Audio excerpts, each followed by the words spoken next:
तल का हो, तांबे का हो, और घर के मंदिर में जो एक लोटा जल रखा होता है, उस जल का हम क्या करें? कुछ लोग करते हैं गलती और बाद में पछताते हैं। ऐसी गलती आप कभी मत करना, नहीं तो कंगाल हो जाओगे, बर्बाद हो जाओगे। घर के मंदिर में एक लोटा जल ऐसे कभी मत रखना। साथ ही जानिए दीपक, घर में कौन से पदार्थ का रखना चाहिए? तांबे का, लोहे का, पीतल का, कांसे या फिर स्टील का, कांच का या फिर माटी का? कुछ लोग घर में रखते हैं गलत दीपक और घर हो जाता है बर्बाद। इस पदार्थ का दीपक तो हम भी नहीं रखते। और जानिए, दीपक की लौ कच्चे कलावे से बनाए या रुई से या फिर सूती हाथ में बंधने वाले कलावे से कुछ लोग करते हैं। भयंकर गलती लग जाता है। पितृदोष, शनि दोष काल, सर्प दोष, मंगल दोष, भयंकर से भयंकर गरीबी का दोष भी लग जाता है। भक्तों, कुछ लोग यहां पर ऐसे भी होंगे जो इस वीडियो को बीच में ही छोड़ देंगे। अगर इस वीडियो को आपको छोड़ना ही है तो अभी छोड़ देना, परंतु लक्ष्मी जी मां का अपमान मत करना वीडियो को अधूरा छोड़कर। इसलिए आपको घर के मुख्य द्वार पर जल कैसे छिड़कना है, इस कार्य विधि को पूरा ही देखें। आधा अधूरा देखने से समझ लेना आप मां लक्ष्मी का अपमान कर रहे हैं। भक्तों, बहुत समय से आप लोगों के प्रश्न आ रहे हैं कि मुख्य द्वार पर जल छिड़कने का सही समय क्या होता है और सही विधि क्या होती है। किस समय हमें जल छिड़कना चाहिए और क्या मुख्य द्वार पर जल छिड़कने के लिए स्नान करना आवश्यक है या बिना स्नान किए भी मुख्य द्वार पर जल का छिड़काव किया जा सकता है? झाड़ू लगाने से पहले या फिर झाड़ू लगाने के बाद जल छिड़कना चाहिए? और एक और प्रश्न आया है कि क्या पीरियड्स में हम अपने घर के मुख्य द्वार पर जल का छिड़काव कर सकते हैं या मुख्य द्वार पर दीपक दान कर सकते हैं? और जल से ही जुड़ा हुआ एक और प्रश्न है आपका के घर के मंदिर में जो प्रतिदिन हम एक लोटा जल रखते हैं, उस जल का हमें क्या करना चाहिए, किस प्रकार प्रयोग करना चाहिए? क्या हम उसे खाने में प्रयोग कर सकते हैं या फिर हम किसी पौधे में डाल सकते हैं? उस जल का उपयोग किस प्रकार से होना चाहिए? और कुछ लोगों का कहना यह है कि जब हम मुख्य द्वार पर जल छिड़क हैं तो घर के अंदर की तरफ से जल छिड़क या घर के बाहर की तरफ से जल का छिड़काव करें। इसके बारे में कई लोग शंका में हैं। आज यह शंका भी दूर हो जाएगी और मुख्य द्वार पर जल छिड़कने से संबंधित आपका अगला प्रश्न है कि कई ऐसे लोग हैं जो कि फ्लैट में रहते हैं, कुछ ऐसे लोग हैं जो किराए के मकान में रहते हैं, एक ही कमरे में रहते हैं, तो उन्हें अपने घर पर मुख्य द्वार पर दीपदान किस प्रकार से करना चाहिए? जल कहाँ छिड़कना चाहिए? मतलब वह इस जगह को मुख्य द्वार मानकर वहां पर मुख्य द्वार से जुड़े हुए उपाय करें। तो आज की वीडियो पूरी तरह से आपके प्रश्नों पर ही आधारित है।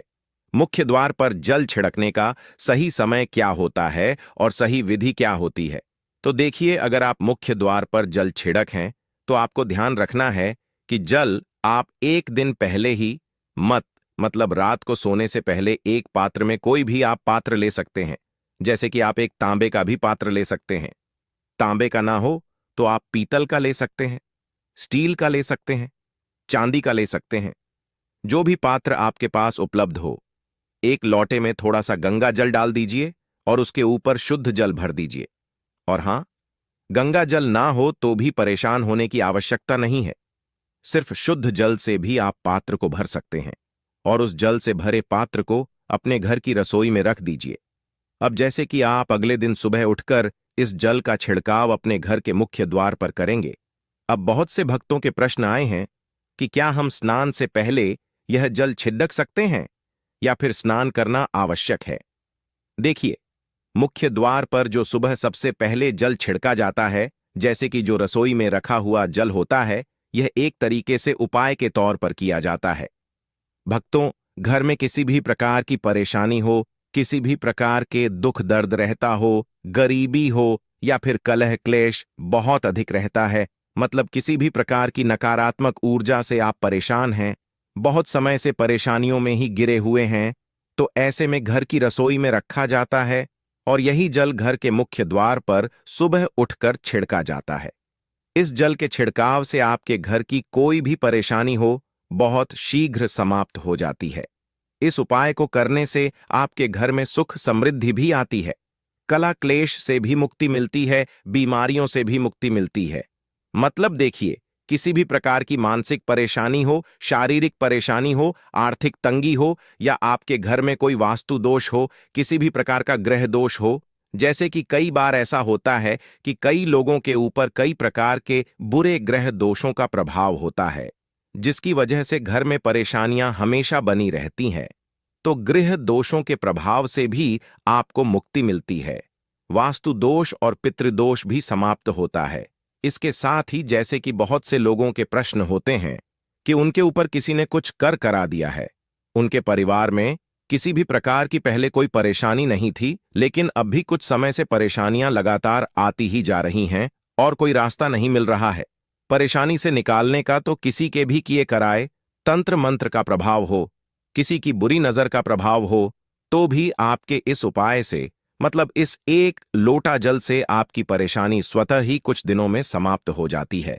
तो यह घर की सभी परेशानियों से मुक्ति पाने का रामबाण और सबसे सरल, सबसे आसान उपाय होता है, जो हमारे सनातन शास्त्रों में वर्णित है।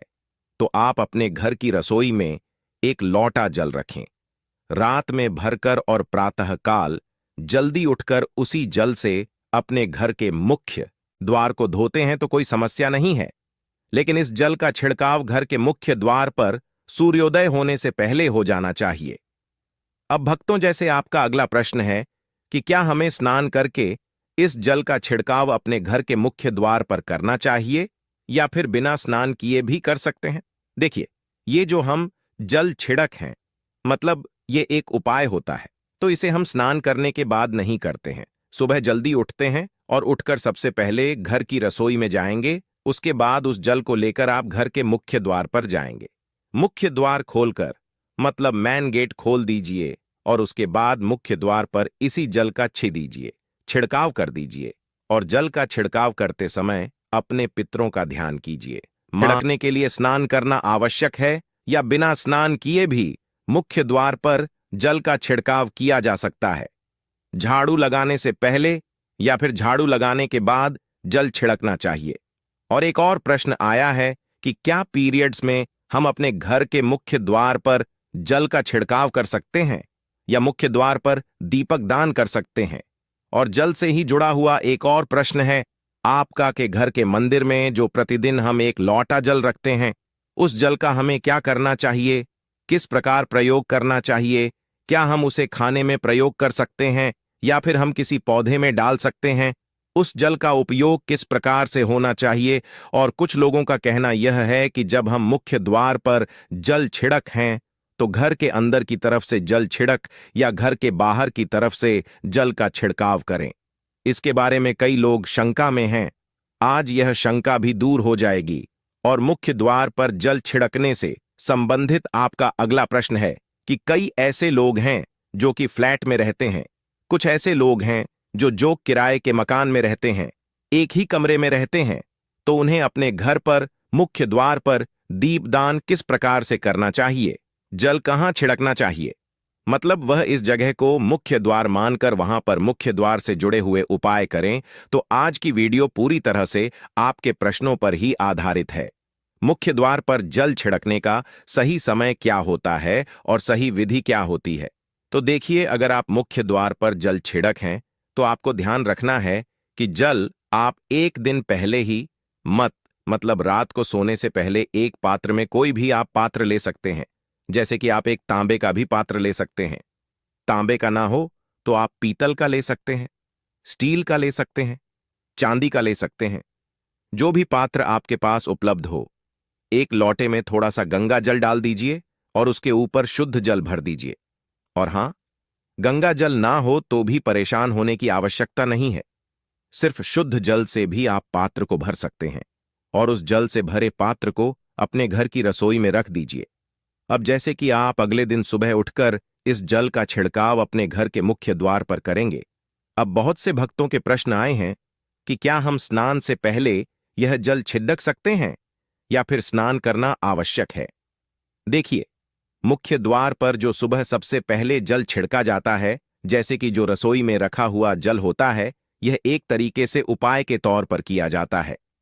भक्तों, घर में किसी भी प्रकार की परेशानी हो, किसी भी प्रकार के दुख दर्द रहता हो, गरीबी हो या फिर कलह क्लेश बहुत अधिक रहता है, मतलब किसी भी प्रकार की नकारात्मक ऊर्जा से आप परेशान हैं, बहुत समय से परेशानियों में ही गिरे हुए हैं, तो ऐसे में घर की रसोई में रखा जाता है और यही जल घर के मुख्य द्वार पर सुबह उठकर छिड़का जाता है। इस जल के छिड़काव से आपके घर की कोई भी परेशानी हो बहुत शीघ्र समाप्त हो जाती है। इस उपाय को करने से आपके घर में सुख समृद्धि भी आती है, कलह क्लेश से भी मुक्ति मिलती है, बीमारियों से भी मुक्ति मिलती है। मतलब देखिए, किसी भी प्रकार की मानसिक परेशानी हो, शारीरिक परेशानी हो, आर्थिक तंगी हो या आपके घर में कोई वास्तु दोष हो, किसी भी प्रकार का ग्रह दोष हो, जैसे कि कई बार ऐसा होता है कि कई लोगों के ऊपर कई प्रकार के बुरे ग्रह दोषों का प्रभाव होता है, जिसकी वजह से घर में परेशानियां हमेशा बनी रहती हैं। तो गृह दोषों के प्रभाव से भी आपको मुक्ति मिलती है। वास्तु दोष और पितृदोष भी समाप्त होता है। इसके साथ ही जैसे कि बहुत से लोगों के प्रश्न होते हैं कि उनके ऊपर किसी ने कुछ कर करा दिया है, उनके परिवार में किसी भी प्रकार की पहले कोई परेशानी नहीं थी, लेकिन अब भी कुछ समय से परेशानियां लगातार आती ही जा रही हैं और कोई रास्ता नहीं मिल रहा है परेशानी से निकालने का। तो किसी के भी किए कराए तंत्र मंत्र का प्रभाव हो, किसी की बुरी नजर का प्रभाव हो, तो भी आपके इस उपाय से, मतलब इस एक लोटा जल से आपकी परेशानी स्वतः ही कुछ दिनों में समाप्त हो जाती है। तो यह घर की सभी परेशानियों से मुक्ति पाने का रामबाण और सबसे सरल, सबसे आसान उपाय होता है, जो हमारे सनातन शास्त्रों में वर्णित है। तो आप अपने घर की रसोई में एक लोटा जल रखें, रात में भरकर और प्रातःकाल जल्दी उठकर उसी जल से अपने घर के मुख्य द्वार को धोते हैं तो कोई समस्या नहीं है, लेकिन इस जल का छिड़काव घर के मुख्य द्वार पर सूर्योदय होने से पहले हो जाना चाहिए। अब भक्तों, जैसे आपका अगला प्रश्न है कि क्या हमें स्नान करके इस जल का छिड़काव अपने घर के मुख्य द्वार पर करना चाहिए या फिर बिना स्नान किए भी कर सकते हैं? देखिए, ये जो हम जल छिड़क हैं, मतलब ये एक उपाय होता है, तो इसे हम स्नान करने के बाद नहीं करते हैं। सुबह जल्दी उठते हैं और उठकर सबसे पहले घर की रसोई में जाएंगे, उसके बाद उस जल को लेकर आप घर के मुख्य द्वार पर जाएंगे। मुख्य द्वार खोलकर, मतलब मेन गेट खोल दीजिए और उसके बाद मुख्य द्वार पर इसी जल का छिड़काव कर दीजिए और जल का छिड़काव करते समय अपने पितरों का ध्यान कीजिए। माँ विद्यमान होता है, माता लक्ष्मी का आशीर्वाद होता है, इसलिए दोस्तों आप अंगूर अवश्य खा लें। साथ ही साथ श्री हरि विष्णु जी को होलिका दहन पर गन्ना अवश्य अर्पित करें। यह बहुत ही शुभ और मंगलकारी माना जाता है। पर यदि आपको इस समय गन्ना ना मिले तो आप गुड़ और चने की दाल का भोग भी भगवान श्री हरि विष्णु को अर्पित कर सकते हैं। साथ ही साथ यदि गन्ना अथवा गुड़ इस दिन आप खा लेते हैं तो आपके जीवन में कभी भी धन की कमी हो ही नहीं सकती। होलिका दहन के दिन माता लक्ष्मी को 5 रंग की मिठाइयां अवश्य अर्पित करें और इस दिन शुद्ध अनाज होलिका दहन में अर्पित करें और उसका सेवन करें। साथ ही इस दिन माता लक्ष्मी को मखाने जरूर चढ़ाने चाहिए। जिस तरह मां लक्ष्मी की उत्पत्ति समुद्र से हुई थी, उसी तरह मखाने की उत्पत्ति भी जल से हुई थी। मखाने भी कमल के पौधे से मिलते हैं। धर्मशास्त्रों के अनुसार कमल के फूल और मखाने को बहुत ही शुभ माना जाता है। आमतौर पर मखाने की खीर बनाकर श्री लक्ष्मी नारायण को अर्पित करने से घर में धन धान्य के भंडार भरे रहते हैं। वह तो होलिका दहन की पूजा में भगवान गणेश को जो भी व्यक्ति दूर्वा घास अर्पित करता है तो उसे कोई भी गरीब नहीं बन सकता। ऐसा व्यक्ति स्वयं ही धनी हो जाता है। इस दिन प्रसाद के रूप में दूर्वा घास अवश्य लाना चाहिए और पूरे परिवार को खिलाएं। भगवान गणेश की कृपा हमेशा आपके परिवार पर बनी रहेगी।